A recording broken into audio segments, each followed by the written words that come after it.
একটা গান নিশ্চয়ই আপনারা শুনেছেন, গানটি হচ্ছে প্রেমে পড়া বারণ, কারণে না অকারণ। কারণ ছাড়া কখনো প্রেমে পড়তে হয় না, কিন্তু আমি কিন্তু ভাই কারণ ছাড়াই প্রেমে পড়েছি। এক সময় আমি মুসুরির ডাল ছাড়া অন্য কোনো ডালই খেতে পারতাম না, তারপরে জায়গা করে নিয়েছে মুগ ডাল। বেশ কিন্তু মুগ ডাল আর মুসুরির ডাল মিলেমিশে খাচ্ছিলাম। এরপরে আস্তে আস্তে কিভাবে যেন মাসকালার ডালের জায়গা হয়ে গেল। আজকে সেই মাসকালার ডাল রান্নাটাই আপনাদের সাথে শেয়ার করব। এখানে আমি 2 পিস রুই মাছের মাথা এবং 1 পিস রুই মাছের লেজ ভালো করে তেলের মধ্যে লাল লাল করে ভেজে নিচ্ছি। মাছটা আমার যখন ভাজা হয়ে যাবে তখন আমি এটা নামিয়ে নেব। একটা সাইড অলরেডি ভাজা হয়ে গেছে, এখন বাকি সাইডটা আমি একটু উল্টে দিচ্ছি। এখানে কিন্তু বেশ খানিকটা তেলের মধ্যে মাছটা ভেজে নিলাম, যাতে মাছটা একটু ভালোভাবে ভাজা হয়, কারণ এই ডাল রান্না করার সময় মাছটা যদি একটু ভালো ভাজা হয় তাহলে ঘ্রাণটা খুব সুন্দর আসে। কে কে মাসকালার ডাল খেতে পছন্দ করেন এবং কিভাবে খান আমার সাথে অবশ্যই কমেন্টসে শেয়ার করবেন। আমি এই প্রথম কিন্তু মাসকালার ডাল রান্না করতেছি, কিন্তু এই ডাল রান্না করে খাওয়ার পরে ভয়েস ওভার করছি। আমি কিন্তু ভাই এই ডালের প্রেমে পড়ে গেছি। বাজার থেকে আমি ভাজা মাসকালার ডাল কিনে এনেছিলাম, সেখান থেকে 100 গ্রাম পরিমাণ ডাল আমি আধা ভাঙা করে পাটায় আমি আদা বাটা করে এটা আমি একটা হাঁড়ির মধ্যে দিয়ে দিলাম। ডালটা কিন্তু খুব বেশি একটা মিহিন বাটা করা যাবে না। সাথে দিয়ে দিলাম 2টো বড় বড় পেঁয়াজ কুচি এবং সাথে 6 থেকে 7টি কাঁচামরিচ কেটে দিয়েছি, এবং আধা চামচ পরিমাণ আদা বাটা ও আধা চামচ পরিমাণ রসুন বাটা দিয়ে দিলাম। এখন আমি দিয়ে দিলাম আধা চামচ পরিমাণ হলুদের গুঁড়া এবং সাথে দিয়ে দিলাম স্বাদ মতো লবণ। এখন আমি এখানে দিয়ে দেব সরিষার তেল। এই রান্নাটা যদি সরিষার তেল দিয়ে করা হয় তাহলে সবচাইতে বেশি খেতে মজা হয়। আমি আর আজ এখানে সয়াবিন তেল ব্যবহার করছি না, সরিষার তেল দিচ্ছি যাতে খাবারটা পরিপূর্ণভাবে স্বাদটা আমি ফিল করতে পারি। তো আমার যখন সব ময় মশলাগুলো দেওয়া হয়ে গেছে তখন আমি এটা খুন্তি দিয়ে খুব ভালো করে নেড়েচেড়ে মশলাগুলো মাখিয়ে নিচ্ছি। এটাকে মেরিনেট করা বলে, আমি মেরিনেট করে নিচ্ছি।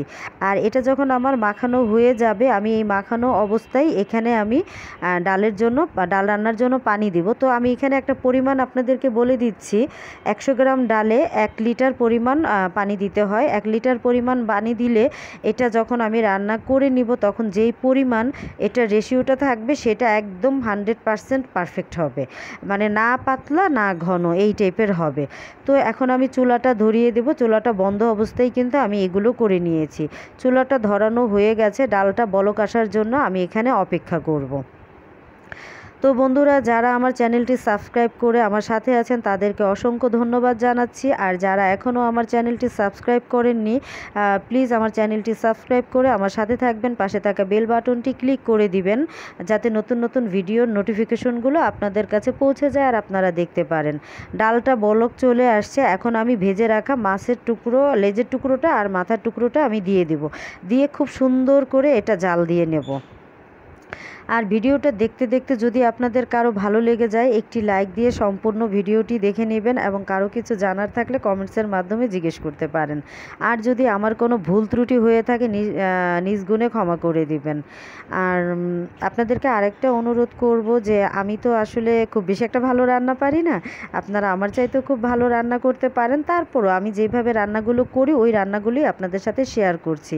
আপনারা আমার করা এই রান্নাগুলি আপনারাও একটু ট্রাই করে দেখতে পারেন, আশা করি ভালো লাগবে। তো আমি কিন্তু এর মধ্যে খুন্তি দিয়ে খুব সুন্দর করে মাছের মাথা ও লেজগুলি আস্তে আস্তে করে ভেঙে দিয়েছি, কারণ এটা আস্ত থাকলে না খুব বেশি একটা ভালো লাগে না। এটা যখন আমি সুন্দর করে ভেঙে দিয়েছি তখন মাছের পুরো ফ্লেভারটা ডালের সাথে মিক্স হয়ে গেছে। ভাই বিশ্বাস করবেন না, আমি যখন এটা খেতে বসছি, আমি কিন্তু এটা ফার্স্ট টাইম রান্না করছিলাম, কারণ এর আগে আমি মুগ আর মুসুরির ডাল ছাড়া আর কোনো ডালই খেতাম না। এই ডালটা আমি প্রথম, মানে আমার কেন জানি না খেতে ইচ্ছে করলো, আমি বাজার থেকে নিয়ে আসলাম আর রান্নাটা করলাম। ভাই অসাধারণ লেগেছে। এখন কিন্তু আমি প্রায় এই ডালটা রান্না করি। আমার প্রথম ভিডিওটাই আমি আপনাদের সাথে কিন্তু শেয়ার করেছি এবং ভয়েস ওভার করতেছি কিন্তু খাওয়া দাওয়ার পরে। তো আপনারা প্লিজ এভাবে একবার একটু ট্রাই করে দেখবেন, আশা করি ভালো লাগবে। আমি বিদায় নিয়ে নিচ্ছি, আল্লাহ হাফেজ।